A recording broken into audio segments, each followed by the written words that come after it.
کچھ لوگ اپنے گھروں میں یا اپنے ڈیروں پہ کبوتر پالتے ہیں، تو یہ کبوتر پالنا کیسا ہے؟ شریعت میں اس کے بارے میں کیا حکم ہے؟ دو چیزیں، اگر تو کبوتر پالا ہے، بچے خوش ہوتے ہیں جی، بچے کھیل رہے ہیں کبوتروں کے ساتھ، گھر میں پرندے بھی پالے، طوطے پرندے پالے ہوئے ہیں، یہ پالنے جائز ہیں۔ جیسے پروگرام سے پہلے ہم بات کر رہے تھے نبی علیہ السلام کے ننھے منھے صحابی تو وہ چڑیا پالی ہوئی، جی جی جی، وہ اتفاق سے مر گئی تو وہ بچہ بڑا غمزدہ پھر رہا غمگین، تو آپ نے پوچھا یا ابا عمیر ما فعل النغیر، تیری چڑیا کو کیا ہوا ہے عمیر؟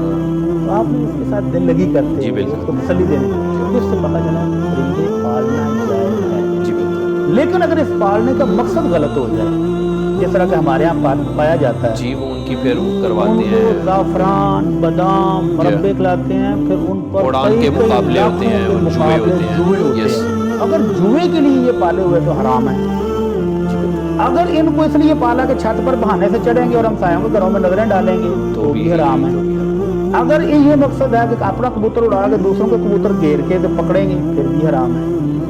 اگر اپنے ہمسایوں کو تکلیف دینا مقصود ہے پھر بھی حرام ہے۔ اور اگر مقصد صرف اتنا ہے کہ ان کی نسل بڑھائیں گے اور کھائیں گے، گوشت ہے حلال کھائیں گے، یا ان کو بیچ کر تجارت کریں گے، یا گھر میں رکھا ہوا بچے کھیلتے ہیں جی دل لگی پھر ٹھیک ہے۔